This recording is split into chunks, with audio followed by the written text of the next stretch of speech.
All right, we should be live on YouTube any second. Wait for that ping.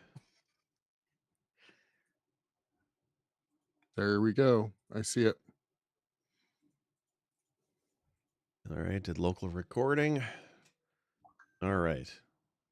We're on time, right? Only 10 minutes after. That's okay. Just a little late. We're still good. We're still good. Yeah, 43 minutes. Or, sorry, 13 minutes. It's, yeah. Yes. We're good. All right, whenever you're ready. All right. An Apple II a day keeps the Commodore 64 away. Today on...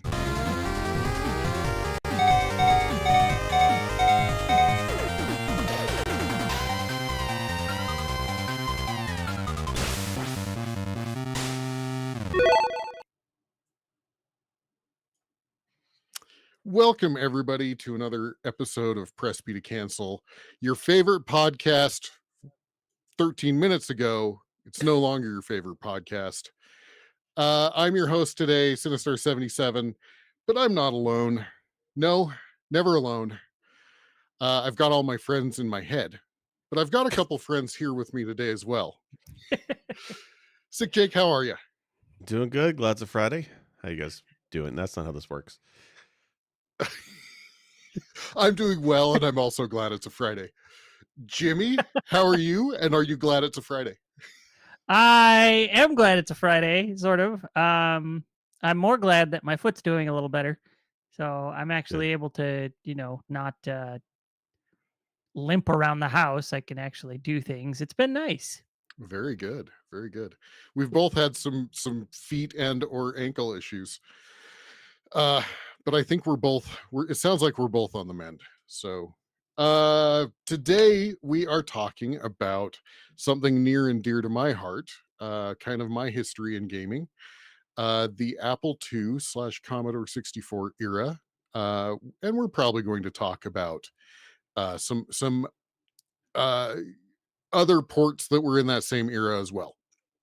So we've each picked a handful of games that we're going to touch on. We'll probably, segue into talking about Baldur's Gate 3, because that's what we do. We segue into talking about everything that is not the topic of the day. But that said, this is an era of computing, late 70s, early mid 80s, even continuing. I think the last Apple sold was like 91 or 92. It was crazy. The last Apple II sold. So a very interesting era for gaming. Graphics were not really a thing per se, and everybody was kind of going Wild West and figuring out how to make it work. So we had some very interesting games come out of it. So that said, why don't we dive into some games that we love? Being the host, I'm going to pick on Jake and have him talk about a game that he wishes to first. Okay, so while I pull up the video, I'm just going to stall for a few seconds and just mention how impactful some of these games actually were. I know we did an episode about Doom and Wolfenstein, touched on briefly, and how the first in that series was top-down Wolfenstein on the Apple II, which is pretty awesome. And of course, we also mentioned our fan favorite, Eric and the Floaters, which I think was C64 or ZX Spectrum. And that's, of course, turned into Bomberman. So there's definitely an impact of games that are on old computers into games that we play today. The one I'm going to talk about, I mentioned in a previous episode, and that is Space Taxi, which I'm going to say again today after doing my exhaustive research. I could not put it back down. I could not stop playing it. I tried a few other titles I remember playing on the C64, BC's Quest for Tires and a few other things, but I just couldn't stop playing Space Taxi. And I'm going to bring it up here on the screen. That's there. That's not it. Nope. Okay. It's a Friday. Space Taxi. So I mentioned before, Space Taxi basically is what Crazy Taxi is in modern era, but back then on the C64. It came out in the mid 80s, I want to say. And it's basically you take Lunar Lander, but you're a taxi and you're picking up folks and you have to drop them off on various pads. But the levels are just wildly different and crazy. Like it starts off cute enough. I think one of them is a beach scene. So it's a giant beach scene pixel graphics, very, very simple. And you're a little tiny floating taxi, like something out of Back to the Future 2. And you kind of just float around. And then you have these little guys will pop up. And this voice, the digitized voice, that says, "Hey, taxi." And it's different pitches for different people. So it's neat. You have to glide over to them, land, and not squish them, which is easy to do. And then he tells you the platform. Again, it's voice. "Platform 5, please." And you pick him up and you fly him to the platform. But it's got that lunar lander physics where you want to you want to use the fuel sparingly, but you need to use it in such a way that you land gently. There's like also this landing gear. You turn on your landing gear and it disables your sideways movement, so you have to go with the momentum, but you need to drop it so you can land. So it's kind of neat. It's very simple to start with, but the later difficulty levels have there's one level I got stuck on today. It has interference radar dishes that mess with your controls. There's also there's doors and there's like moving platforms. Like there's a lot of stuff packed into this game. It's an interesting concept, and they've really rolled with it. So I think this is like my favorite game from that era. So I don't remember if you guys mentioned. Did you guys play this, or have you played it since I mentioned it last time? I've played it. I've definitely played a lot more Lunar Lander. Yeah. I think mainly because I don't remember playing this on the Apple II. I think I actually played it on the Commodore 64 emulator later. Because it was listed as one of the greater games, in the lists of games. And I just remember looking at it and going, "It's a car. It's a car, and I'm flying a car up and down, right?" Like, and honestly, looking at it, I think I never got far because I don't think I realized that there was landing gear, and I would always just crash and couldn't figure out the physics. Yeah. So, and I really want to go back and play this because I do absolutely love Lunar Lander. I love those physics of like coming in hot and having to slow down just enough and just right. And yeah, so this does look fantastic. Yeah, it has the really fun element of some of the later stages have very narrow, tiny platforms. And you have to get on it and not hit the dude that you're trying to pick up. Like, and that's the same thing with Crazy Taxi later on. You don't want to hit the guy you're picking up. But it's just wild. One of the stages had a little tiny underground section with a fuel canister. So you had to like navigate there to get a fuel canister to do the rest of your pickups. It gets quite hard later on, but it's a fun one. I really do enjoy Space Taxi. How about you, Wolf? So this game, and we mentioned this when you submitted this as a best game of all time, right? That it seems a lot like what Crazy Taxi sort of replicated decades later. This is like as close as we could get to Crazy Taxi in 1984 when this came out. And it's really cool. It's funny because I'm looking at some stuff, and this game actually got cloned. There was one called Air Taxi and a later game called Ugh, where you're a caveman on a flying contraption. Really? Ugh? Yes. Ugh. Fantastic. UGH exclamation point. Fantastic. I love learning about stuff like that. That's great. I didn't hear But about yeah, that. this is really cool. And like looking at the taxi, like you were saying, it's a car that's flying around. I think they had to give it that look to where it looked like a car, so it read as a taxi while you're flying it around, right? Because otherwise it would just look like this weird, nondescript block of pixels with a windshield. Right. Or Lunar Lander, where it looks like the lunar module, right? Which wouldn't play out. Right. Yeah. Okay, I'm watching this current a hell of a level, game for 1984. and Yeah, a bouncing ball. Pong. A bouncing ball is horrible. Yeah, some of the levels are better than others. What can I say? But it's funny because like this game. Okay, I'm glad there's clones of it. I'm gonna check out Ugh because that sounds great. But there wasn't really. I think there was a sequel years later on Windows, but it's not the same. This game didn't really. Okay. I think get any follow-ups later on, unless it is just rip-offs. But I think Crazy Taxi is the closest Wow, we get, that was and I really do enjoy it. Like I'd love to see a literally Space 20 years Taxi later. in Crazy Taxi style. Yeah, that No, would be cool. and I do want to also point out a lot of the games during this era were, on the Nintendo, you had scrolling, and that's because the Nintendo Yeah. was actually built and designed for scrolling.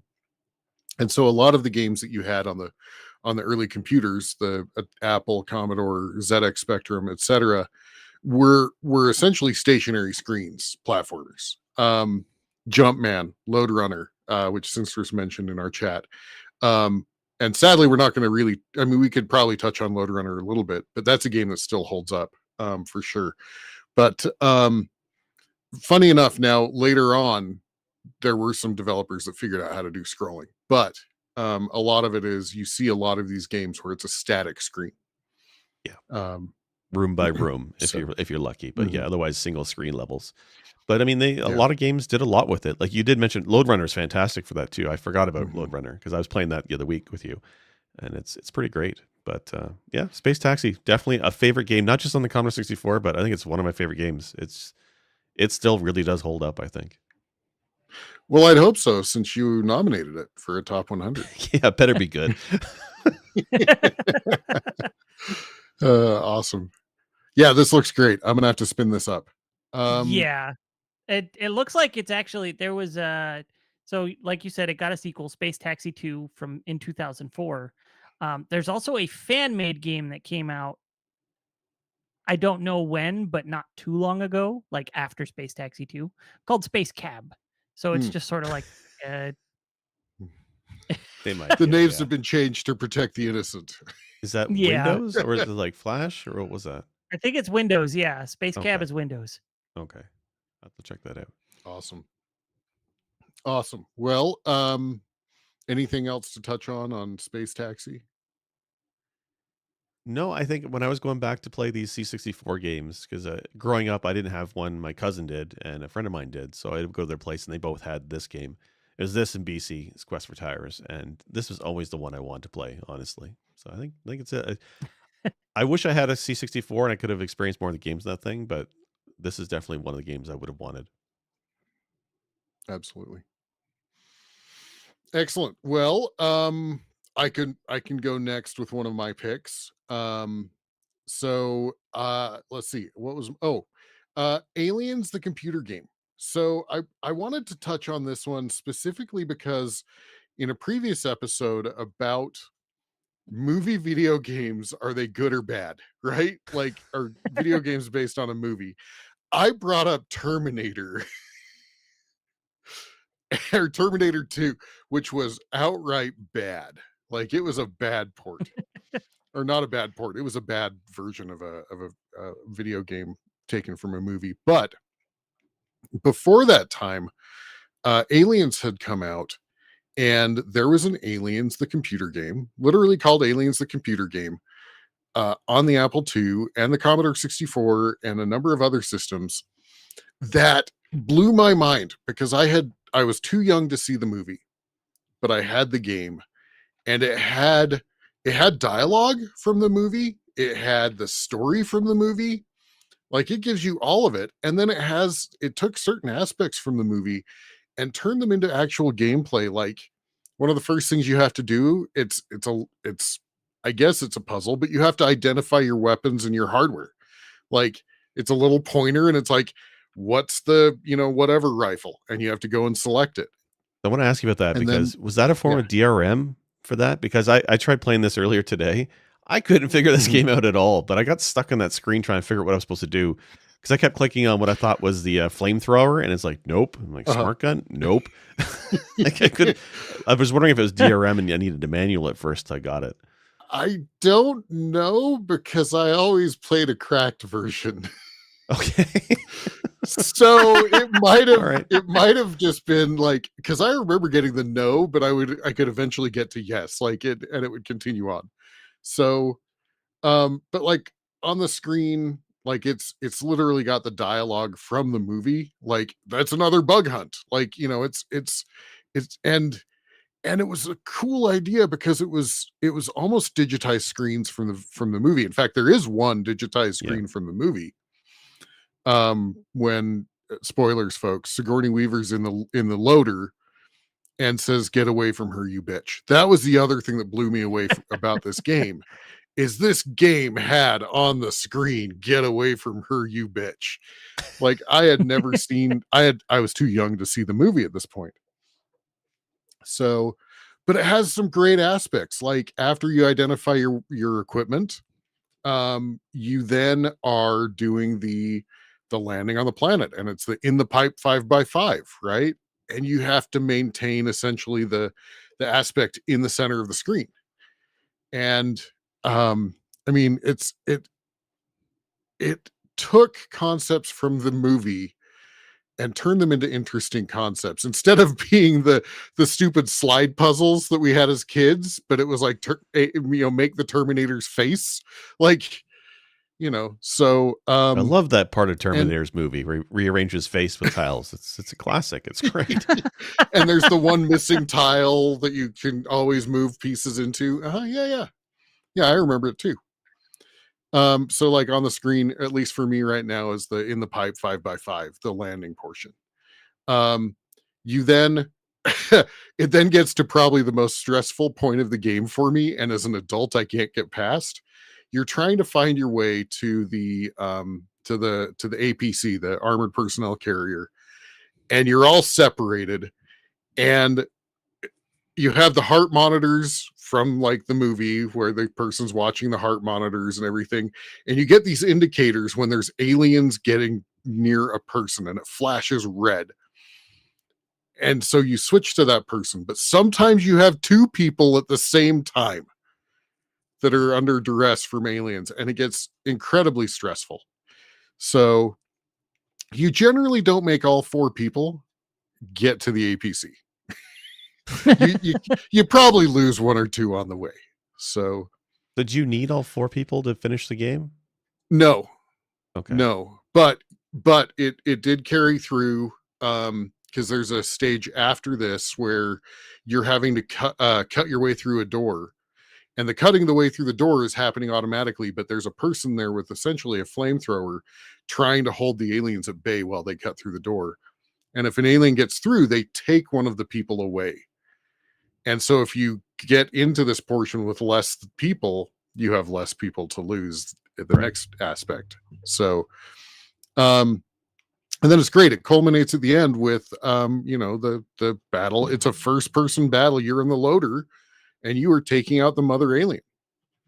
So, and what's great, I pulled this up on the Mister, and I'm looking at it going, these graphics are great. They are honestly great. Like, I can tell what an alien is. I can tell, what each piece is. We think of the super blocky, pixelated, which it is, but you can actually tell what everything is. So, I love this game. Now, as I said, I played a cracked version, so I don't know. Maybe you got a DRM'd version. I eventually got through it, and then I got to the section where you did the load, where you hit the fall, and I messed that part up. But I have to give it another shot. I was skimming through for people watching the YouTube video, the various sections, the flamethrower section, and the final piece with the loader and the alien go back and forth. Yes, it's pixels, but I love what they've done with the backgrounds. The backgrounds, yes, they did a really great job trying to interpret the background scenes in the movie as elements in the game. Like, it's something that you would see normally in like an adventure game or something. It's really interesting. Yeah, absolutely. So this was a game I loved as a kid. And sadly, and we're probably going to have to do another one of these episodes because there are so many games from my childhood. Like I said, we could probably talk about Lode Runner for a while, right? But yeah, so I absolutely love this one. But this was also during the era that I couldn't buy very many games, so I found games. So I also didn't have the manual. And so some of it was just trial and error and make it through, right? So I do want to mention two things watching the gameplay of this in the for what the viewers are seeing. First off, clever use of color, since the aliens are literally just black, like in the movies, they're just black, right? So their entire sprite is just black, moving over this really colorful background. It's kind of funny. Absolutely. But also what looked to be the main gameplay loop, it reminded me a lot of Alien Syndrome. I don't know if you guys have ever Yes. played that. Yes. Uh-huh. It looks like Alien Syndrome, but like maybe a little bit more in depth in one way and less in other ways, you know? Yeah. It's kind of interesting. I'm pretty I sure w- this came before Alien Syndrome. Makes Pretty me sure it wonder did, yeah. now. 86 I Syndrome, I will think, was later agree. on. I will agree. It has whichever one came first, definitely the second did borrow from some aspects. Especially the part where you're trying to get to the APC, which I think is the part you're talking about. Yeah. And yeah, I mean, obviously Alien Syndrome, you're not switching between characters that are probably all dying at the same time. Yeah. But You're just but one guy, or if you're playing two players, there's two of yeah. you running around, but And the it little looks, blobbies. that's the first thing I thought when I saw it. I was like, oh, Alien Syndrome. I used to play it all the time as a kid. So Yep, absolutely. So no, this is I love this game. I love this game. Oh, I think we're seeing the alien go into the airlock. Not bad Yeah, for the a airlock human. is open. Yeah, there you go. And yep. Yeah, and what's great is like that's a scene from the movie, right? Like that is an actual scene from the movie. So Bishop says not bad for a human. So Also pretty gory. That's the thing, I guess, with the yes. PC games of the era. They didn't care so much about the RCB because it wasn't around, right? It was just they could do what they wanted. That's interesting. Right. And what's crazy is when I saw the movie later, I was it's it's like, do you read the book first and then you compare the book to the movie to the book, or do you watch the movie and then compare the book to the movie? In this case, I played the computer game and then I compared the movie to the computer game, right? So Wow, the movie anyway. looks a lot better than the That's video interesting. game. That's great. Hey, look, the aliens are three-dimensional. This is great. all right. Do you guys want me to sprinkle in my Absolutely. my little discourse here? Absolutely. So, having not grown up with either of these, I didn't get access to a PC until 1989. I was 6 years old, and that was an Amiga. And there was only a few games I played for that before moved away from my uncle, so I didn't have access to that anymore. Didn't get my own PC till like 1998, so the entire landscape had changed by then. I did have a kid who I used to go to his house, and we'd play like Scorched Earth and Larry in the Land of the Lounge Lizard, stuff like that. But even then, that was limited. We usually hung out and played NES or Super Nintendo or Genesis or something like that. So I got curious, and I learned that Choplifter, which was a game I grew up playing on the Master System, originated on the Apple II. And I didn't know that. Yes. yeah, it was designed for the Apple II. And interestingly enough, like, even though it didn't have backgrounds, the background itself was just mostly black screen, right? It still incorporated the sort of parallax movement of things that were further back on the field than the things in the foreground. So it had a degree of parallax, even though there was no serious background to the game, which was pretty cool. The gameplay looked largely the same as what it was on the Master System, and I was really surprised. I was like, wow, like you actually see the chopper turn directions and fire different ways, and you got the jets coming in. Like, it's the exact same game. It's just not as pretty. And that was kind of wild to me. I love Choplifter on the Apple. So absolutely. Yeah, it's wild, like I didn't even know this was on Apple. Like it was on every console. It did, like, yeah. It got ported to all sorts of stuff. There was later a sequel for like Game Boy, and then for whatever reason, Choplifter 2 got ported to like Game Gear and something else, but was called Choplifter 3 on those other things it was ported to. Interesting. But then there was also a Choplifter 3 for Super Nintendo that is nothing like the other Choplifter 3s. Choplifter 3. Now, like Choplifter, yeah. The original Choplifter is literally, you're just a little, like a military chopper going behind enemy lines, rescuing prisoners of war, freeing them, and carrying them back to your base, right? Very simple concept, lots of fun, different layers of difficulty depending on the stage you're on. As you get further in, you get new obstacles and whatnot. So I was like, how did they do later Choplifter games? I actually watched some gameplay of Choplifter 3, and oh my goodness, it's basically Contra of Choplifter. Like you got giant anti-air cannons and you're flying around in caverns underground. I was like, what is happening in this game? That's awesome. So, but Choplifter 1 is super friggin' cool. If you've never played Yeah. it, if you've never played a Choplifter, go check it out. So you mentioned Jake, you mentioned Castle Wolfenstein earlier. That entire franchise started on the Apple II. Yep. Sinistar, one of your favorite games, Bard's Tale, started on the Apple II. Get your Ultima, bingo cards out. Yes. Sinister's pointing at a Yeah. shelf. Yes. yep. Yeah. The Ultima franchise started on Apple II. Up through Ultima Yeah. 4. So Akalabeth or Akalabeth or however you pronounce it, which was kind of Ultima 0. We could probably call it Ultima 0. Ultima 1, 2, 3, and 4.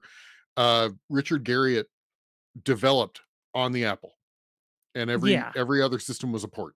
So What was the one that you But had me it's play, like Sinistar? Was that Ultima 4. 4? So in that one, just for a Yeah. second, that one, it was really cool about that one. I actually want to play it now, after I played a few minutes with you. It's neat in that there's like a dialogue system, a rudimentary dialogue Mhm. system. When you go to the guard, for example, in the king's room, you can ask him his name, you can ask him his job, and if you type guard, he'll ask you if you're honorable or something. Like they ask, it's basic, but it's got the Mhm. elements of typing in questions and getting answers back. Really amazing for a game of that era. I was really impressed by that, so I do want to give that one another go. Also got poisoned and died pretty quickly, so it's probably hard as hell. Well, But you it's fought pretty a interesting. viper. That was the first thing you fought, was a viper. And it killed me. Like I haven't died that quick in a video game since Elden Ring. Like it's crazy.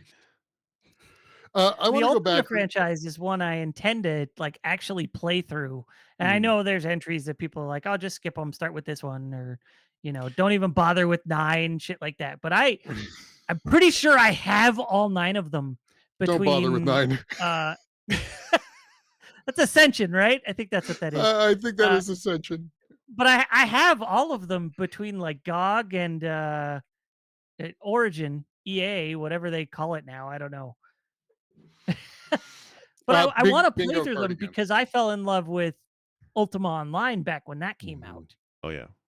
And so because of that, it sort of built an appreciation for that world. And I've played on like numerous free shards for Ultima Online. But the Ultima franchise is one I've been meaning to play for literally like 25 years now, and just never have outside of like a Super Nintendo rental for Ultima 6 or something, I think. Yep. There's some. So I'm not going to tell you not to play all of them, because honestly, I have a goal to go back and play every wizardry game as well. And I know that there are some bad wizardry games, but I have a goal. Now, the problem is by picking wizardry, I'm picking probably the hardest RPGs known to man. But I want to go back and play them, and I want to understand, like the whole weirdness, like anyway. So yeah, play Ultima. There are definitely some key Ultimas. So if you bounce off of one, play Ultima 3, Exodus, play Ultima 4, play Ultima 6, and Ultima 7. Those are all fantastic in the franchise. Every single one of those. So Ultima 8 is the one I keep thinking like, I'll start with that one because that looks like Ultima Online, yeah. But 8 was okay. I feel like I should go back and play them from the beginning if I can, because if I don't, it's kind of hard to go back and play Disgaea 1 after you've played Disgaea 5. You know what I mean? Sure. Yeah, exactly. Sure. There is Ultima 3 on the NES. I played a little bit of that one like back in the day, and that game has, for the NES, a ton of classes and races. It's almost confusing when you're making your party, because you have to make a full party of characters, and there's all kinds of different races, from paladins and thieves and different races. It's more complicated than D&D, and that's saying something for the 80s. But I always was interested in it because I used to love Dragon Warrior at the time, and that reminded me of Dragon Warrior, but overhead view tactics combat. I really want to play that one as well. I'm actually curious how that looks different on the NES compared to the Apple II version, because that was a good one. I don't remember which Ultima I tried on the NES, but they were different enough that I bounced off of it very quickly.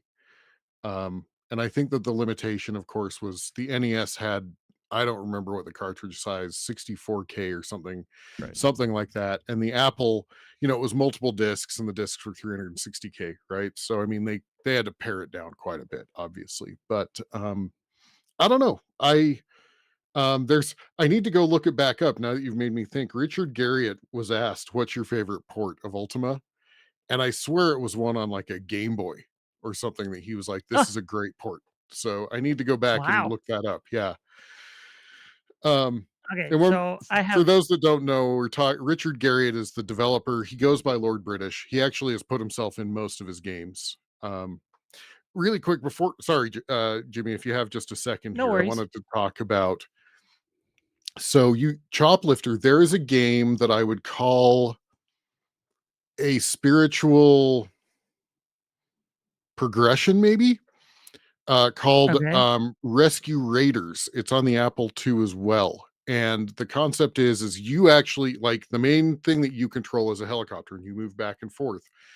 But it's literally two armies that are moving toward each other's bases, and you have to clear the way. And you can order different troops to come in, and you can order like APC carriers, Huh. you can order, and they have these balloons that can take out flying things.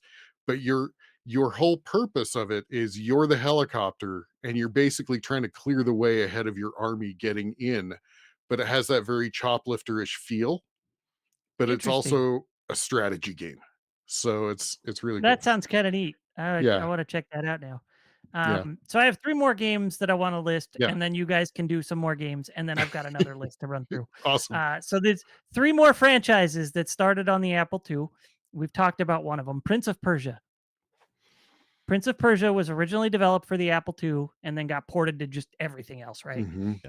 Um, so if you want to learn about that one, we've done an episode on that. You can go check that out if you haven't. The Might and Magic franchise started on the Apple II, Yep. and I know it's not in active development anymore. I don't think it has been for a good 10, 15 years at least. Is it? There was one not too And long ago, 2011, I think. was there? 10, So I think, was the last one. But I think that Heroes the of Might and Magic, Heroes has continued. Yeah. but But that's a the very original different Might and Magic style. games were, that dungeon crawler Hmm. style, like Legend of Grimrock and things Hmm. like that. So that started on the Apple II, and Hmm. then Wasteland started on Yes. the Apple II. Yes. Which led to Fallout, Fallout. right? yeah, led to Fallout, right? Yeah, Which was not absolutely. originally Bethesda. That was Interplay first. Sure. Sure. Isometric. The first two were isometric top down. As I was think the first Wasteland. one wasn't even isometric. I think the first one was literally just sprites, squares. Probably. Yeah. And Wasteland has actually continued as well. They did a Kickstarter and produced, I think, Wasteland Wasteland 3 3 a couple of 3 years years came out a ago. few ago. years Yeah, I remember ago. Yeah. that. Yeah. Hmm. They got Brutally was it hard. Fargo, who was the guy at Interplay at the time, who was Yeah. the lead designer, and they Uh-huh. got him back in his new company to do it. So that's really interesting. Hmm. Actually, they Yeah. had a lot of Brutally success with hard. Kickstarter. I think aren't they the guys who do Pillars of the Eternity series as well too? Yes. Yeah. Yes. So they've definitely had Wow. a renaissance over the last few years. Yeah. Okay, Great. You're so bringing up great, awesome franchises. This is awesome. so I'll let you guys run through your next 2 games, and then I've got some a list of games that started on the Commodore 64. Awesome. All right. Well, Jake, we're back to you then. Uh-oh. So I did want to go with a game that was on the Amiga, because I felt we should mention the Amiga. So Wolf, Mhm. I know you had one for access to one for a bit. I only found it late when I got the Mister and check around with it. And I'm also surprised about how many games started on the Amiga. The Amiga was always that system that was popular in Europe, and a few people over here had it. But growing up, most people had the Commodore 64s and stuff. But anyway, the game I picked was Lemmings. Pull that up real quick. And like we all know An Lemmings. unknown Yeah. game, a hidden Yeah. gem. A Hidden hidden gem. gem. Never heard of it. Never played it. Yeah, it's fantastic. But I never played. I never it's on played Isn't that thousands of connected hours. to Lomax? similar designs. Yeah. Yeah, I never No, played Lomax thousands is of hours. Yeah, Lomax was a platformer that was a spin-off of that. Right. For those right. who are unaware, but yeah. But Wait, yeah, I never Lomax the played character thousands of is hours. actually the name of one of the Lemmings, or is that just saying they look the same? No, Lomax was a game. It was a platformer game that was a Mhm. spin-off of the Lemmings franchise. Oh, I Takes didn't know it was place a in the Lemmings spin-off. world. It's Oh. I just thought it was like a coincidence that he looked like the Lemmings characters. That's all I thought. Mm. no, they're Interesting. Lemmings. Okay. Mhm. Oh, I mean, one of the reasons I picked this game for this week's episode is that my kids will occasionally go on the arcade machine and play games in the Mister. And Lemmings, for whatever reason, they love Lemmings. I can't explain it. When I was their age, I hated this game because it's a puzzle game, and some of the later stages are quite difficult. Mhm. Maybe it's just they like exploding them when they lose levels. Maybe that's what it is. Just All the the little random act ways of that they violence. could die. Well, when you click the Armageddon button, they go, "Oh no!" It's great. I love it. And then that popcorn pop sound as they all blow up. I think it's hilarious. I'm a terrible human being. But I mean, this game, and I'm surprised. I played this as a kid on the Genesis, but going back to play the Amiga version, how damn well accurate they nailed it on the console ports. Like it looks just like the Yeah. Amiga game. So it's fantastic. And this is Psygnosis, Yeah, I would think? say Signosis. Yeah, I would say Signosis, the yeah. only difference between the Amiga version and the platform version, the console versions, is just Amiga. I think is a little higher resolution. I think Mhm. so. Yeah. I don't remember if this was AGS or if this was the original OCS. AGS was the advanced graphic system. But either way, I mean, it was still, I think it was still higher res than the consoles.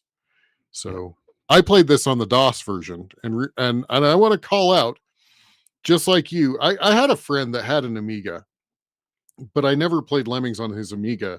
I played other games on his Amiga, but I spun up Lemmings on the Amiga on my Mister and realized 30 years later that it has an intro video that is not in the Yeah. DOS version.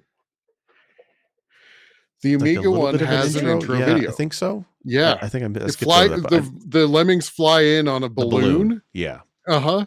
Yeah. I guess they Yep. cut out of the Windows version. Yeah. DOS interesting. version. DOS Yeah. version. Yeah. Yeah. So, Yeah. but yeah, I played hours and hours and hours of this game. And the one thing I realized when I went back and played it again is I'm nowhere near as accurate with a mouse now as when I was a kid. Well, they're very 'Cause there's tiny, some- and there's so Uh-huh. many on some levels. They fill the screen with these little buggers, and it's quite hard to pinpoint the one you want. There's one combo in Yeah. particular. If in some levels you need to add climbing and the umbrella to one lemming, and they call him an athlete. Mhm. And sometimes hitting the same guy with both power ups can be tricky to do. Mhm. Yeah. So for those that don't know, so Lemmings is a puzzle game. Basically the goal is there's a side scrolling, you don't have control of the lemmings themselves. They literally just like Lemmings, one follows the other, and they just walk the screen in whichever path they come out of the portal. And you have to prevent them from dying, and then give them jobs or aspects to basically navigate this course. And so some of them can be can lay platforms in a row. So they basically build stairs. There are diggers that'll dig straight down. There's diggers that dig forward. There's stoppers. Stoppers are huge. They're the ones that basically, if like your lemmings are going the wrong way, you put a stopper in the way, and it's cool. They put their hands out. They're like, no, and they actually shake their head. Mhm. It's really quite But neat, and yeah. and there was a sequel to this, but it didn't feel the same to me. Like the power ups a bit out there, but this was ported to every system. So I feel like Lemmings is a game that everybody's played. Maybe they just don't realize it was originally on the Amiga. But I don't think we've had a game quite like this since then. At least not with this many of them on the screen at the same time and this kind of power ups. The only other game I can think of like this is maybe Humans, but that's kind of a different kind of gameplay. Gotcha. I don't remember playing Humans. So and then generally at the end of you have to get a percentage of your lemmings through the end portal. And once you get there, you can either try to get the rest of them through as best you can, or you can blow them up. And There's that's no generally how it kind of rolled. Yeah. You just blow them up. You don't eat all of them. It's just population control. It's how they do things. It's Absolutely. it's great. It's very cute, really fun animations with some of the backgrounds. Music was really great from that company. That they did always hot jams. And just Very I clever think 100 levels, puzzles. I think, something ridiculous. This is a game I would never finish because there's so many levels to it. And it gets so Well, they tricky came by the out with end. an expansion called "Oh No More Lemmings" that I think Yes. added another 50 levels or something. Like Yeah. it was, yeah. You could play Lemmings into perpetuity, honestly, if you Yeah. wanted to. So, yeah, this is a great call out. So, I love this game, and this is one I did stream actually for a stream. So Oh, Lemmings? Okay. I did. I Neat. brought up the Amiga emulator on the Mister. So awesome. Anything else to say on Lemmings? Either of No, you? I mean, I just think how wild that game is. There's even a Game Boy version of that. Like what? Really? How's that even more? I didn't. I'm looking at a list now. I didn't realize there's a port on the Game Boy for this game. That sounds Huh. crazy to me. Excellent. Yeah, the most recent Lemmings game looks like it was 2006. So there's been a few. There's Lemmings, and then the expansions. Oh, no more Lemmings. Lemmings 2, the Tribes, all new world of Lemmings, 3D Lemmings, Holiday We don't talk Lemmings. about 3D Lemmings. Lemmings Revolution, and then Lemmings from 2006. Okay. And then the Okay. spin-offs were Adventures of Lomax and Lemmings Paintball.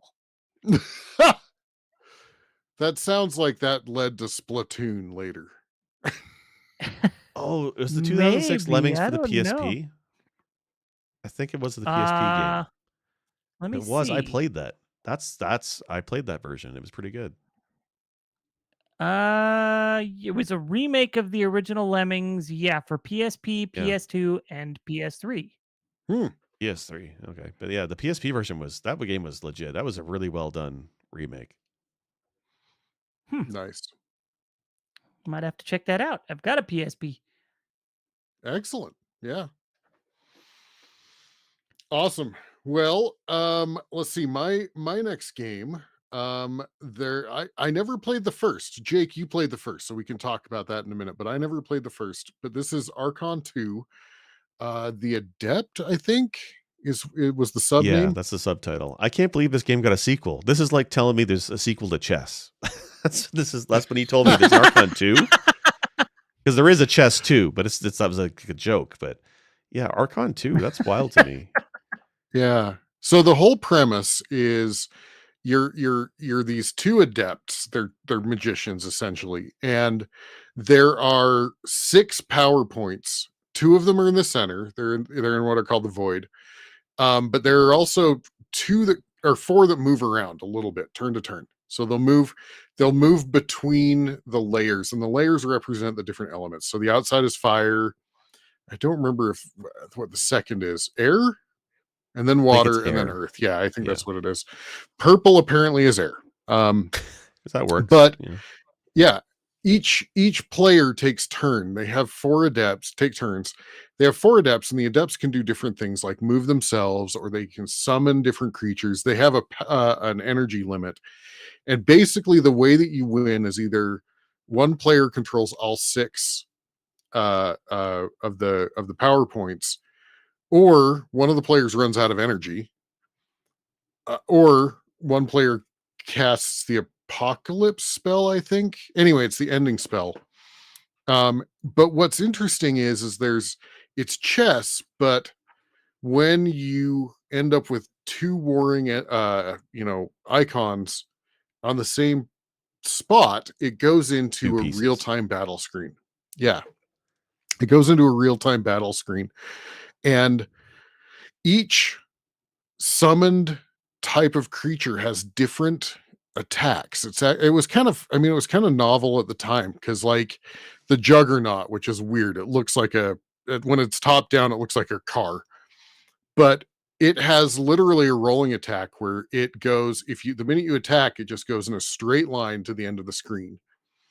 The Gorgon, I think think the Gorgon slows the character or slows the enemy, and once the enemy can no longer move, they lose. Yeah. Some of them are simply, shooting this way or the other. But it's kind of a very cool chess concept where, it's when I was a kid and I saw A New Hope, right? There's the chess board or the whatever board, and they fight each other, right? And this is kind of that concept, right? So Yeah, this is so I and played it. I each played yeah, about go 10 ahead. minutes of this earlier today, and I liked the first game. I didn't own it, but I played Mhm. quite a bit of it in a friend's place. And it's basically the same idea, but in that game, it literally was a chessboard, like white and black, Okay. and you had all your pieces on the one side, and the other player had his piece on the other side. And it was very much that, but the same idea. When two pieces met on the same spot, they'd have a real time battle, and all the characters had different Mhm. abilities. Which for a game like this, that's a surprising amount of depth in what piece does Yeah. what, right? Like it's got the chess mechanics, right? But each piece is unique and what they do is interesting. Right. Like the Firebird in this game does a fireball effect or whatever. Really cool. Mhm. When I was trying to play it, really hard to figure out because I didn't realize what the Yeah. layers of elements were because that was new, and Right. where my pieces were because you're lined up in the middle, and I couldn't tell those were my Mhm. pieces. I thought they were trees, so it took me Oh, a few minutes to figure out what to do in this one. But once I got the hang of it, gotcha. it is better than the first game, and it's surprisingly a lot of summons, like a lot. And you have pick variety Absolutely. what you do, but I think you're right. It's certain summons I think cost certain amounts of energy, so you can't Mhm. just use the same overpowered pieces over and over. You have to be a bit more strategic Right. with what you summon. But it's a really good Well, game. and you do have additional spells besides just summoning. Like there's a Yeah, harm spell the heal that spell. Yeah, reduces a pieces, and there's a heal spell. There's actually an exile, but apparently that one takes a substantial amount of energy. So if, say they have, if I remember, I haven't played this in a long time, but if I remember, I always favored the Chimera piece.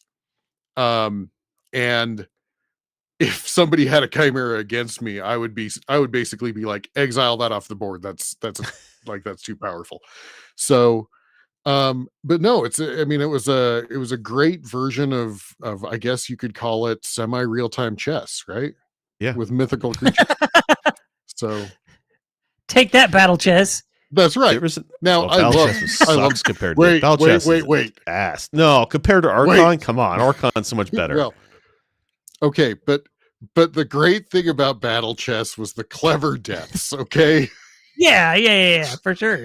But I mean, Especially yeah. this is kind of wild. Like there's an element of sort of tactical RPG, but Mhm. at the same time, it comes down to literal, fighting mechanics to a Yeah, degree, yeah, combat mechanics and knowing how to use the characters you use.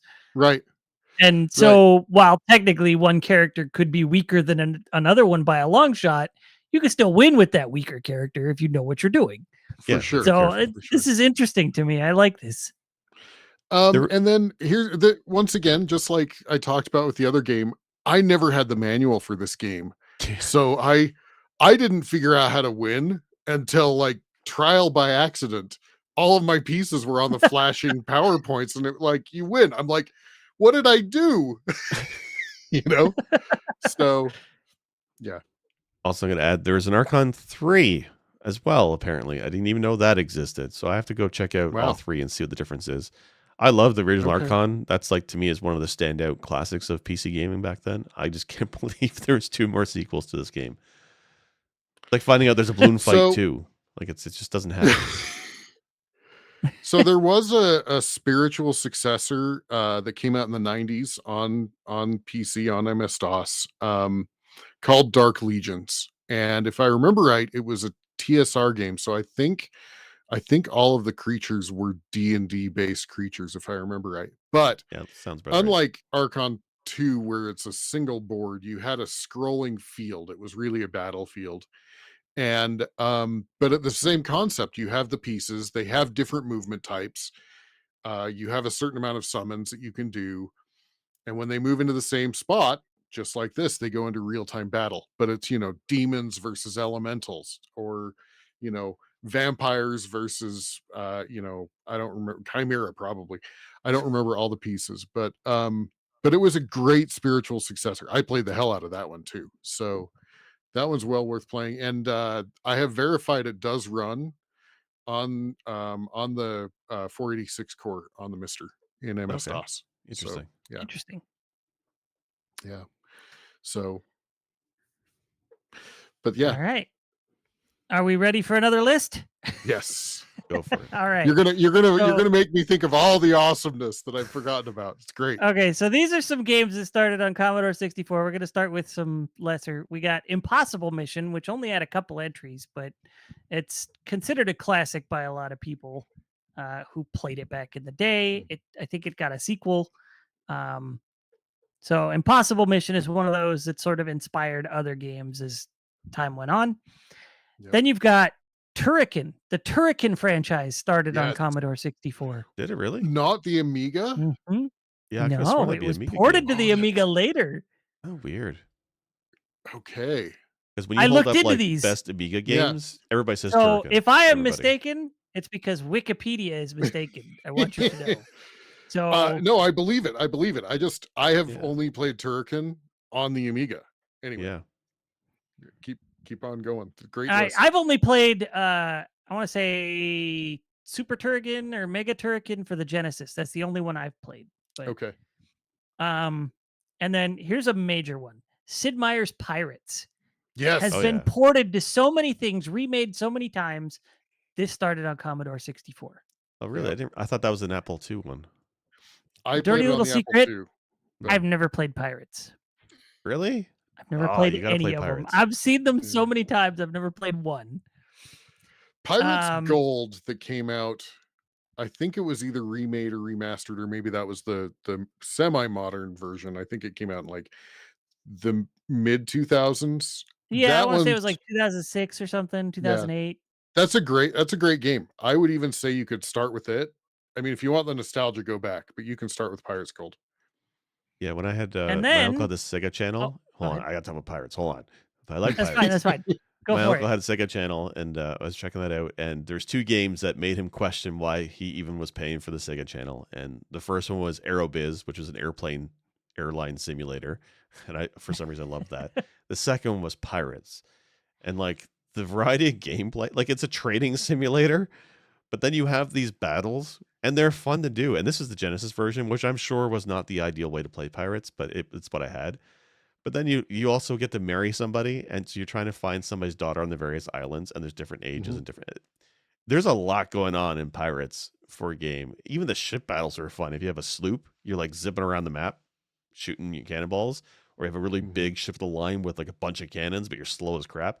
There's a lot in that game, and I'm surprised we don't have more like that. I know we have Sea of Thieves, which is probably the closest we're going to get, but there's no sword Yeah. fighting in that game, so not like this.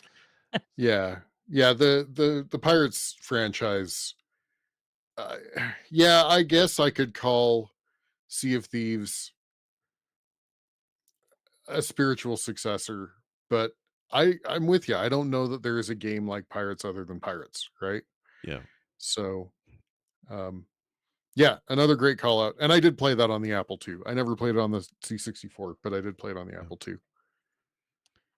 And then Chard was going to talk about this one when we were going to do this before he was in the middle of moving. Ghostbusters.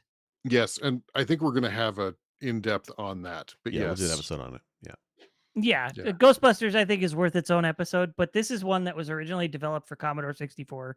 It was a different game entirely when it was in development and became Mhm. this, and I can't remember offhand what the name of the game was, but you know, the good old fashioned 1986, 85 Ghostbusters game for NES and Master System all started as a Mhm. Commodore 64 game, which is kind of cool. And the very best port on the And Atari 2600. That's how I played it. It's the actually, I think best. the Master System one is regarded as the best of them. Did the Master Atari set the System bar have the real low, trust me. Did the Master System have the digitized voice at the beginning in the song? I am not sure, but I know it actually expanded on gameplay elements and Hmm. added some stuff that was not in other entries. I just remember Uh, driving and sucking up ghosts with your car vacuum. Anyway, And then I've got two more games that started life on both of these at the same time. both the Apple II and the Commodore 64. We've got Maniac Mansion. Mm-hmm. Yep. Maniac Mansion is a classic. Most of the people I know who love it fell in love with it on the NES, but this is a great game nonetheless. And then California Games. Yes. I had no idea that started on these two platforms. That's wild to me. And the Yeah, I NES port played. was fantastic. I've Yeah, only I played the Master System one. I never played the Okay. NES one. really. I played the hell of it on the Yeah. Commodore actually, and that's probably one of the early. I should have thought of that one because Commodore 64 California Games is excellent, and the NES one is good too. But I really like that Commodore version of that game. And I mean, there were a whole bunch of the game series, right? Like I played the hell out of Winter Games on my Apple II. Yeah. I love doing bobsled, you know. Whenever I had to do slalom, it was a slog, but I loved doing bobsled and That yeah. had the one with the gun. What was that one? Is it Well, what's that? slalom had What's the gun. is it slalom? Like it's where you do the cross country and then you have to shoot the targets. Uh-huh. I like that Yep. one. Mhm. Okay, I thought that one was Yeah. good. Yep. Yeah. Yeah, No, that's a fantastic list. that's my list. And if anybody is curious why I didn't mention what's it called? Oregon Trail. It's because Oregon Trail started in 1971, well before these platforms existed. It started as something else and was later ported. So Yep. Yep. it's the only reason is because it was a text-based game before it actually had imaging later. Yeah, But GP and I did an episode on oh, Oregon go ahead. Trail and educational games a while back, and that was one of the games we talked Mhm. about. How it was basically created for a school, university did it, and he had No, students out the 14 door years before waiting to play that, it. it was a legit just text-based game. Was it? It was not originally an educational game. Interesting. Okay. Now Think it like was if I was gonna say, think like if Oregon Trail played like when I don't know if you guys ever played Drug Wars on the TI-83 back in high yes. school or anything. Who I has played not Drug played Wars Drug That's Wars what from our generation? I played Drug Wars on bulletin board systems, but yes, I played Drug Wars. wow. Uh-huh. So it's basically that's how Oregon Trail started, was just all text-based interface. That's it. Mhm. In 1971. Mm. So Now it's older. it was, I think, part of the reason that everybody thinks of the Apple II Oregon Trail is I think it was part of Apple II's initiative of getting Apple IIs into the door by giving huge discounts to education. And I Yeah. think that they included Oregon Trail because, hey, educational game, right? Yeah. People can learn about dying of dysentery. Let's go. Honestly, today was the first time I ever learned that it didn't start as an educational game. So I'm just spreading the knowledge at this point. That's what we're here for, right? Yeah, absolutely. Yeah. Like I know when we talked about doing this episode, Sinstar, like you had mentioned Apple II. I'm like, I remember the Apple II because I played a lot of that in school. We had a computer lab and it was all Apple IIs. But for me, it was always like Number Bunchers, Where in Time is Carmen Sandiego, like, and a bunch of random educational titles. And then you gave me a list of games to go through from the Apple II, like Ultima and freaking Pirates is there. And was that Auto game, the dystopian one? Oh my gosh. I'm blanking on the name We now, just but played yeah, it. Auto Wars or what but it's the one based on the Steve Jackson game, Yes. the tabletop. It's Auto, Car let's see. Wars or something like that. Car War, something like that. Yeah. Why am I and blanking on it? Yeah. And it's wild, but that's all Apple II. Like, Not familiar with I'm it. surprised the depth of software on the Apple II. Auto I didn't Duel. realize there was that much of a catalog of games in the system. Auto Duel. That's the Auto game. Duel, yeah. Auto Duel. And Test Drive. Test Drive started on the Apple II. So the Test Drive series. Yeah. Yeah, like What, Test you have Drive a that problem with we your- know from the PlayStation era, it started on the Apple II. And if you like Test Drive, you should go back and play the Apple II version and remind yourself how lucky you have it. Because that first game was hard as hell. I was like, if you go too fast, you crash. Like your window cracks. Just going too fast, it crashes. It's really funny. Uh-huh. But it's got the whole cops and everything chasing after you. It's interesting. Yeah, it's got the radar detector, and you're supposed to slow down when the radar detector goes off. Yeah. And you don't. So when you're Jake, you just keep going and get pulled over by the cops. It's fine. Or you just clip the Yeah. side of the mountain and you die, just as you do. But yeah, there's a lot of great Yeah. stuff in that Apple II. Yeah, it's a system well worth checking into. and I think kind of what started this whole thing, I think the reason I feel like I was the one that brought this up and brought this as a concept, but maybe I'm wrong. But on the Mister, the Apple II core has always had a significant failing. And we can talk about why, but the disk drive interface for the Mister on the Apple II was read only for a very long time, and they just finally released read write access for very specific types of disk images, but there are converters to convert your disk images. So and I actually want to talk about that. So the reason that disk IO or input output is hard on the Apple was it was actually a decision by Steve Wozniak. So when you talk Apple, you talk about Steve Jobs and Steve Wozniak. You know, these are the two people that started it. And Steve Wozniak was really the technical giant. And one Mhm. of the things that he looked at was the other systems that were coming out with disk-based systems, like the Commodore 64. The disk drives were massive and expensive. And the reason why is because they actually had the controllers built into the drives. They actually had a computer in the controller. And the reason why they did that is because they basically made it so the disk drive always knew where the read and write head was and all of that stuff. And Steve Wozniak said, I don't want bulky drives and I don't want the expense of having a second computer. And so he he built a drive that was a very dumb drive. And so that Apple II and well, and I mean, basically, Well, that he sound didn't they want make, to he right? did Yeah. yeah, so he didn't want to dedicate hardware to the disk drive specifically to like determine where that drive head was. So if a drive went to go read data and it didn't get the data and it didn't know where it was, it always backed to zero. And to make sure that it was at zero, it actually hammered the drive head against the edge a few times. And so that's where that sound from those drives was iconic.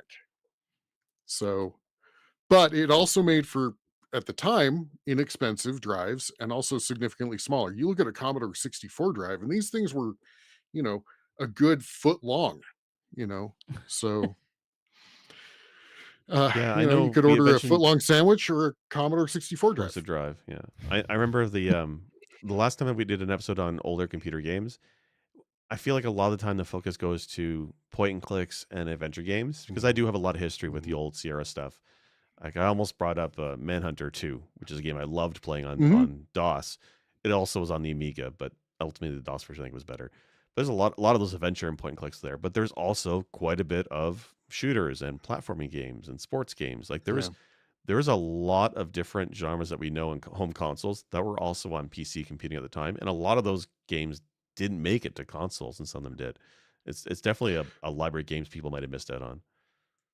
the very first Madden game was an Apple II. Was an Apple II game.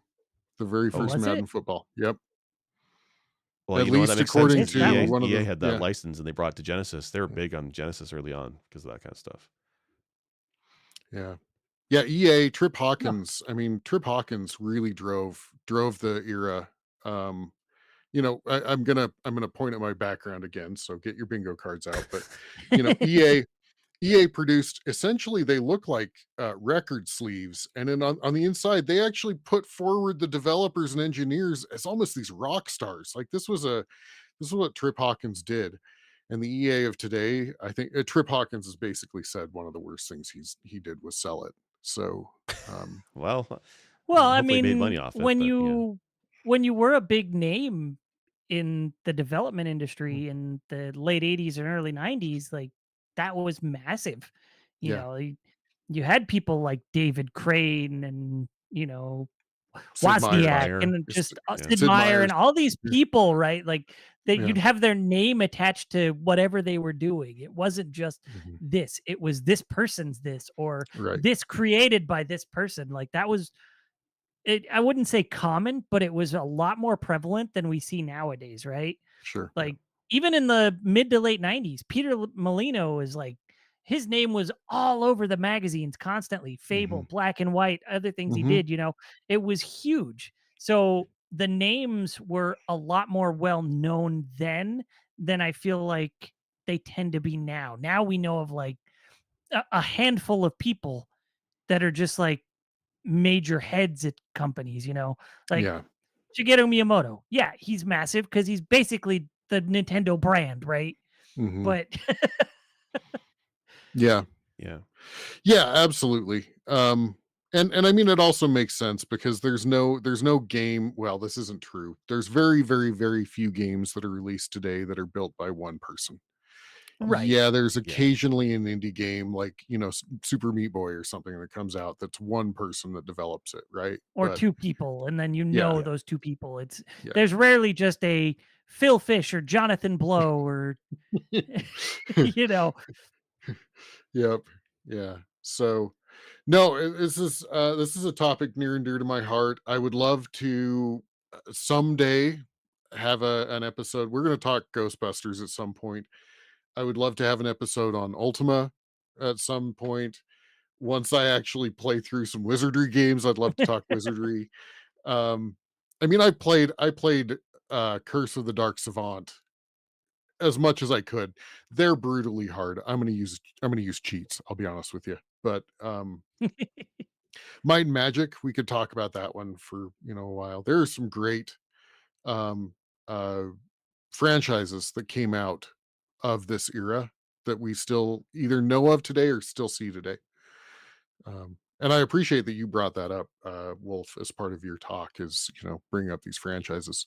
So I felt, since I couldn't contribute from personal experience with these, I've never actually played Commodore 64, seen one in person, and Apple IIs I only ever saw in school, and I think those were usually Apple IIe.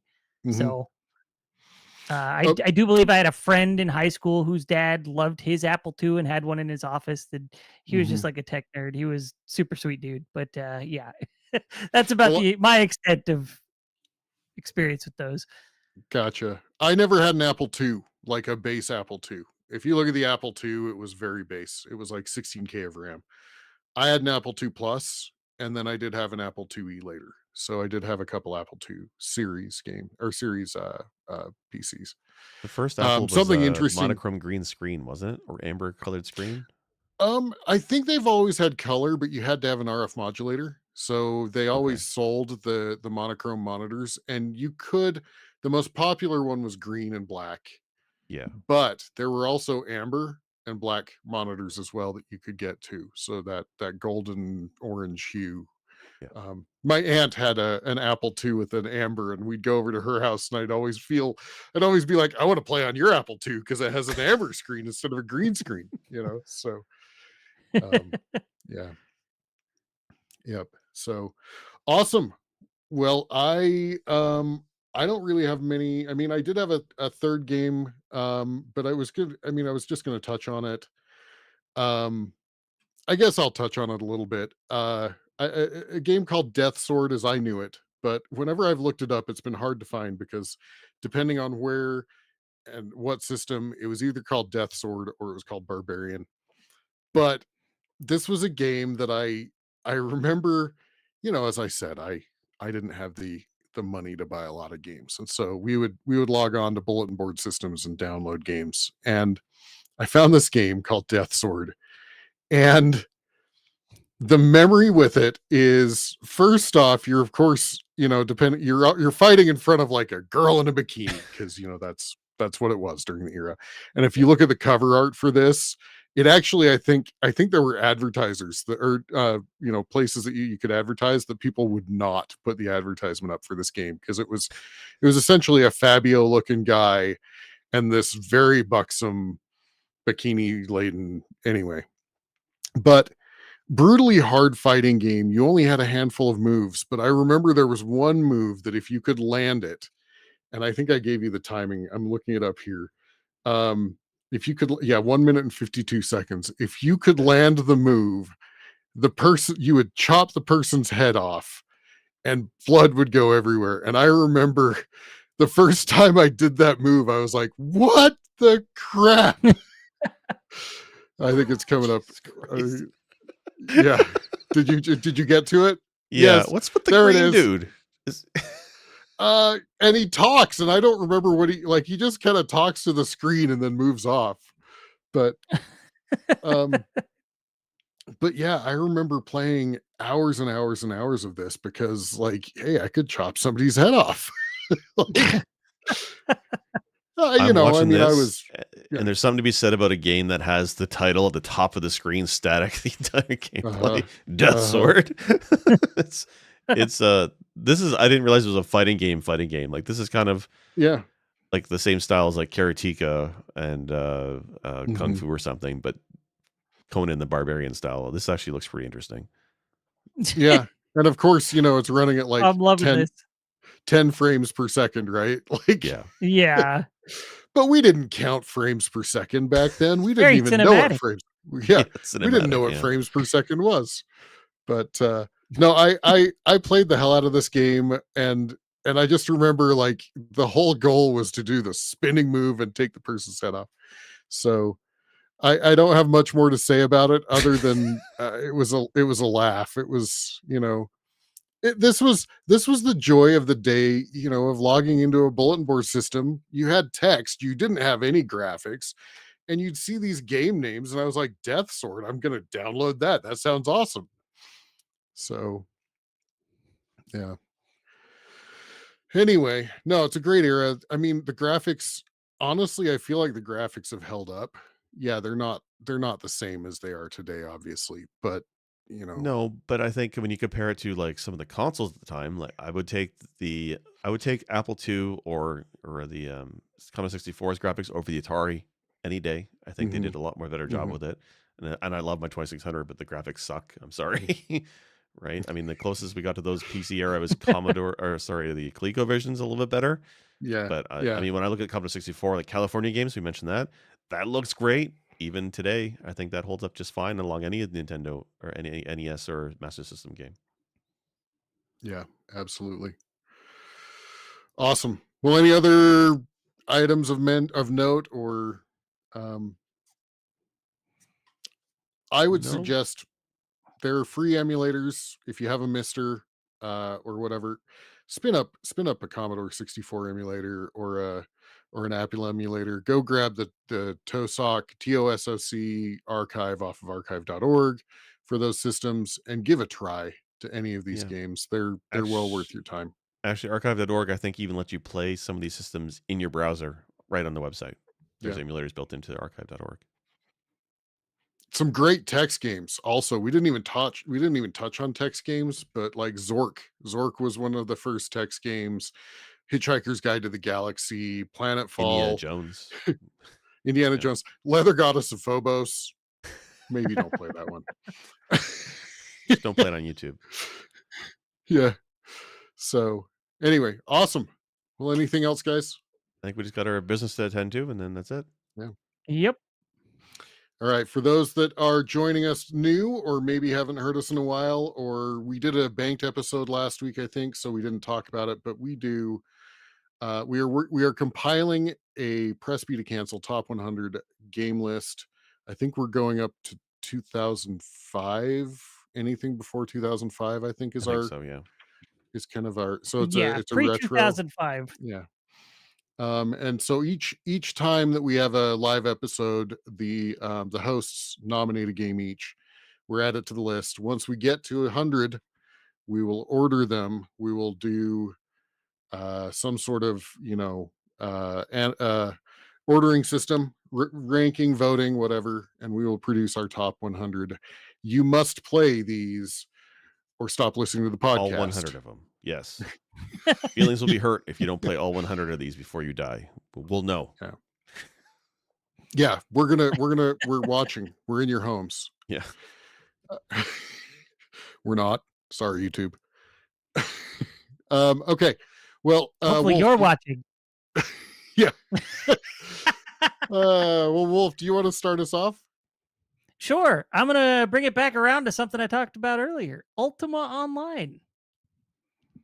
While not the first not the first MMO, not even the first graphical MMO, but it's really what put MMOs Mhm. on the map Yeah. in terms of a genre, right? It had a broad release instead of just being limited to like AOL, like Neverwinter Nights was, things like that. So this game, like, it was a well-known franchise. I believe it had 8 entries before Ultima Online was released. And then, Ultima Online had this huge following for years. I knew people who were so into it. It's probably the reason we wound up with stuff like EverQuest and World of Warcraft later, things like that. Like, this is what made that happen. And, it brought so many things to the franchise for the first time. It had the player housing, it had just so many elements. It had level caps and like stat caps, and crafting and stuff. Ultima Online was a really cool game. And so I think that deserves to be on the list. Can I tell you a quick story about Ultima agree. Online? So Sure, go for it. When I got my PC, because I got mine late as well, and this is a game. When this game came out, my friends hounded me to buy this game so we could play Ultima Online and pay for the stupid monthly fee, which pissed me off at the time. But I really got into this game pretty deep with the crafting and stuff. But there's player housing, but there's also player boats. And the one thing I'll always remember about this game is I was wandering around, came across a boat just on the river, and I'm like, oh, free boat. Hopped on a boat, and I didn't have anything. I was a brand new character. I had nothing. So the idea that you could even get a boat was amazing to me. So I'm on a boat, and I'm piling it around in the water, and all of a sudden, on the boat spawns a naked man with a curly beard, like looking like fucking Zeus out of nowhere. And he just starts talking to me, and I realize pretty quickly it's a player. So I'm like, oh, that's pretty cool. So I'm just chatting away with this guy, naked on a boat, not realizing it was his boat. So he takes control of the boat, and he's taking me out into the water. And eventually, after a good 5 minutes of just chatting with the shooting the shit with the guy, and I could tell I was probably annoying him with some of the comments he was making. We pull up to a small little island in the middle of the water, and he's like, "That's very nice. Get the fuck off my boat." I'm like, "Oh, okay, sure."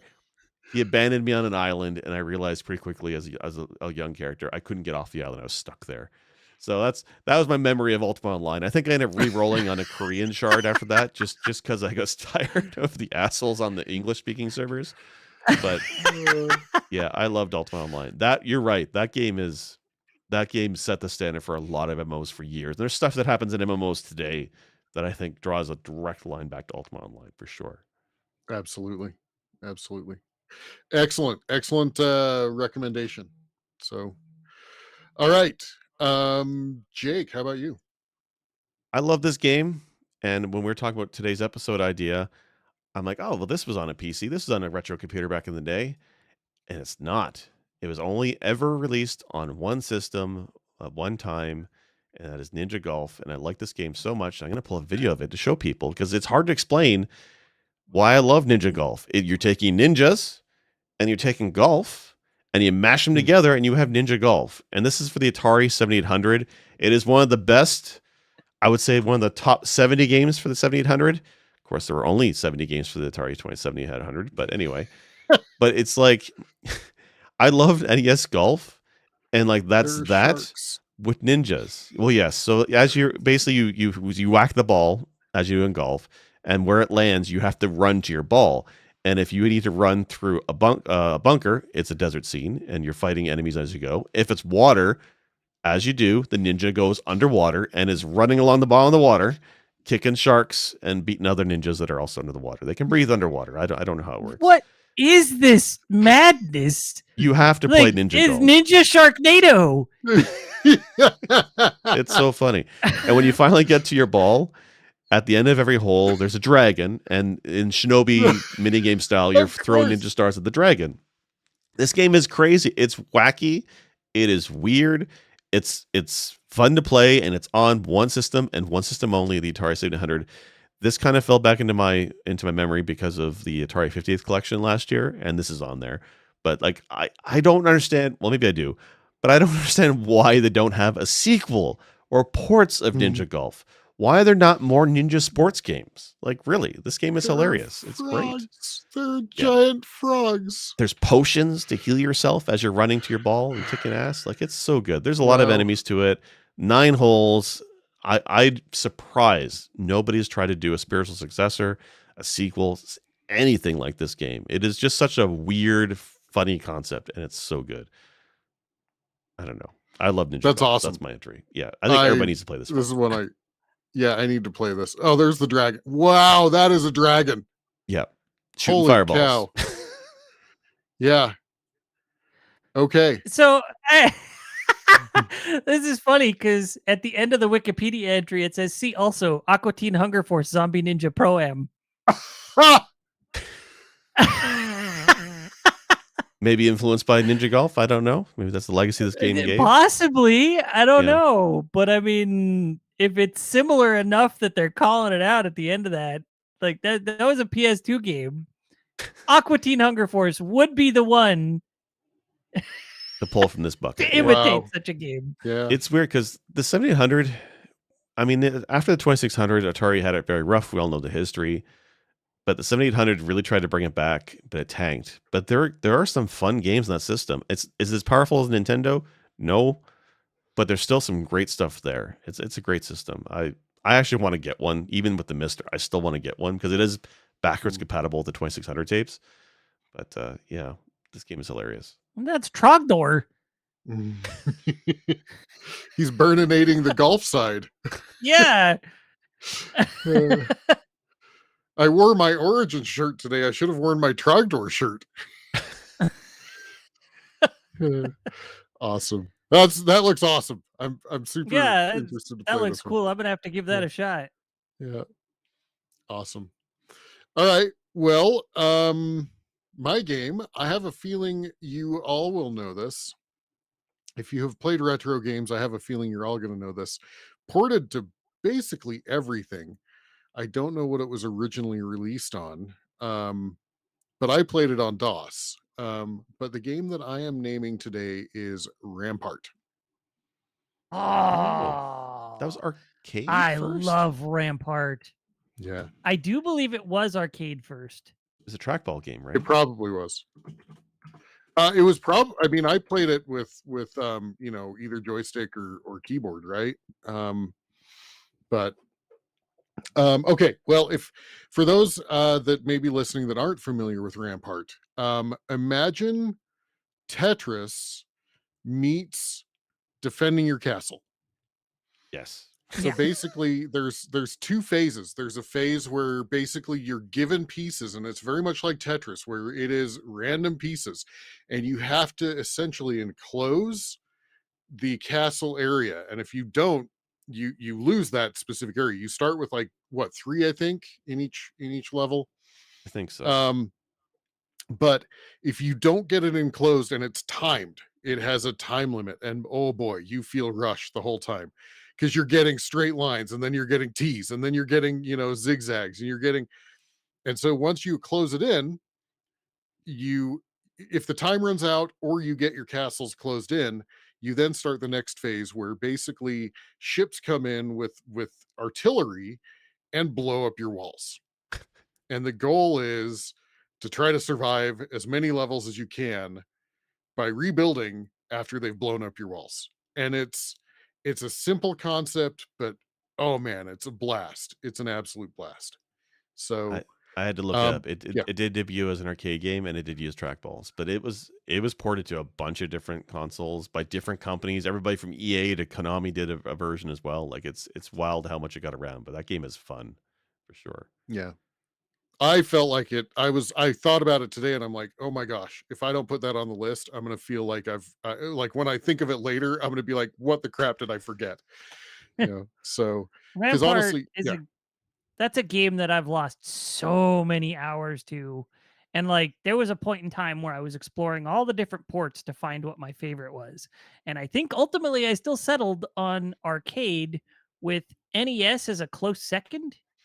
Because like the Super Nintendo one was weird, the Master System one was weird. Like all the ports had weird things done to them, and the NES one was the most like the arcade that they made, as far as I'm concerned. So maybe I didn't find all of them at the time. I don't know, but those are the ones that I remember playing and trying.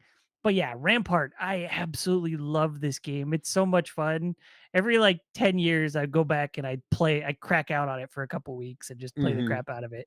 This is one that needs to be remade. Like, release it again on Steam or something, guys. It's kind of like tower defense nowadays kind of can probably recall its origin or its influence from Rampart for sure. I think 'cause that's what it Yeah, a reminds little me of, is bit. tower defense. Yeah. Yeah, I mean, if you took away, like, advancing troops and it was just, say, the ships with the, the artillery, yeah, absolutely.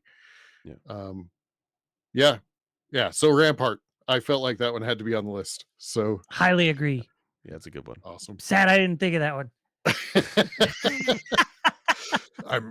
Yes. Awesome. Okay, gentlemen. Well, I think this has been an episode. I'm pretty sure I have some level of positivity on it being an episode. Um, I appreciate your time. Do you guys want to call out anything? I thought we were going to talk about Baldur's Gate 3. Maybe we'll do that next week. There's lots to talk about in Baldur's Gate 3. That's as it's another game this year that's going to suck up 100 hours of time I don't have. We should talk about, you guys have been streaming a little bit on the Press PE channel on YouTube, Oh, so it's good to yeah. point that out. What have you guys been playing? Wolf? I'm sorry, ask the question again. My brain. What have you been streaming Yeah. on the Press PE channel lately? Oh, yeah. I streamed, oh my goodness, I streamed Halo 3 ODST. Yeah.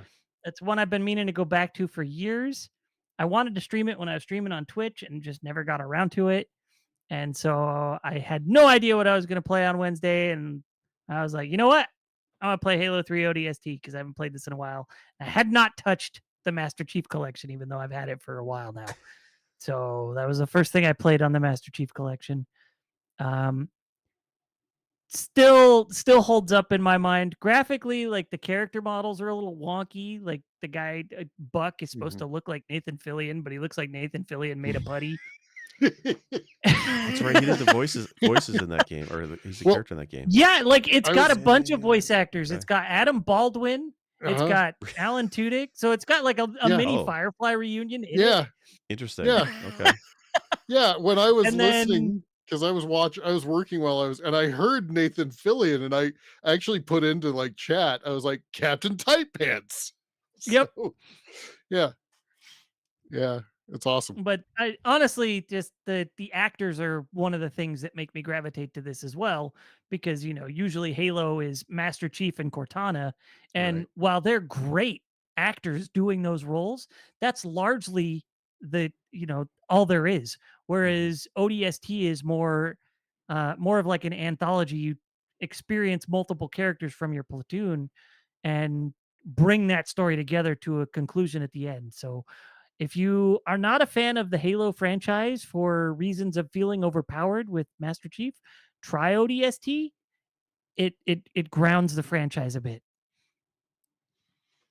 Nice. Yeah, that's one I want to play myself, because, like, you're right, because I don't like the gameplay of the Master Chief. I find it a little bit too slow and just too.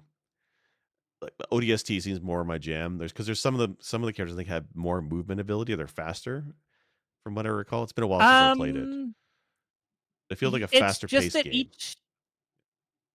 I wouldn't say it's faster paced, but each level is sort of designed around that character, and then their personality sort of reflects through as you're playing. So, like, one of them is very sniper heavy. One of them is you're driving a tank around, I think. One of them is just a lot of vehicle combat. One of them is literally just, being stealthy and trying to work your way through the enemies. So they change it up with every stage. And then the main core element of the game is you're exploring after everything has gone down as the rookie of the team. So there's no voice actor, no name, nothing. It's just rookie. So that you're sort of like that character, trying to figure out what the hell happened while you were unconscious for 6 hours and catch up with your platoon if you can. Nice. So it's got a little bit of like mystery noir, and then like just all these varied levels that are just so different from what you normally get from a Halo game. It's really cool the way they did it. Yeah, it definitely looked different from a Halo game. I mean, obviously the models, like the helmets and stuff, looked Halo-ish, but yeah, and of course the hunters and the little dudes, I can't remember their names. The grunts, yeah. The enemies are definitely scarier in this. Oh yeah, you're not as overpowered. You're Right. still a little bit more overpowered than I remember, but you're a wimp compared to Master Chief. yeah. Excellent. Well, I was streaming last Monday. I streamed some Baldur's Gate 3. Ha! We're talking about it anyway. I'll just touch on it really quick because we're still getting our first impressions. But being a D&D tabletop player, I honestly feel like, and I played Baldur's Gate 1, 2, Icewind Dale, all of those. And I'm not talking Dark Alliance alone. I'm talking the actual D&D style. Um, this feels like a very cool rendition of a tabletop RPG in a computer game form. So, Yeah, and I'm yeah. really Awesome. surprised how many people are playing it. Like there was, Mhm. I think Steam said 800,000 concurrent players, which is Yeah. up there with Elden Ring. Elden Ring, I could see the mass I appeal. think I did not expect the mass appeal of a D&D CRPG. Uh, I'm all for it. wait, I did not wait, expect it. wait. Horny druid sex. Come on. Not just a druid. Let's be real. Everybody in that game is freaking thirsty for something. Like we got to talk about it in an episode. That game is great, but Yeah. it's definitely definitely out there. Yeah. But it's Arabic But playing it. It's so good. I am going to try to stream Mondays when I'm available. Obviously life being what it is, but I am going to try to stream Monday evenings here on for those watching the podcast on Presby. Those will not be making it into audio episodes because that would be weird. Yeah. So awesome. Well, gentlemen, I appreciate your time. I think we can button this up. If you're here and you're not a subscriber, we would appreciate a subscribe. Come to pressbtocancel.com, come to our Discord, comment, like, subscribe. You know the drill. Tell your friends. We're trying to grow. I'm gonna shill. We're trying to grow, and we would appreciate it if you helped us grow. So truth. awesome. Thanks, guys. All right. I got nothing tonight. Okay. Good night, everybody.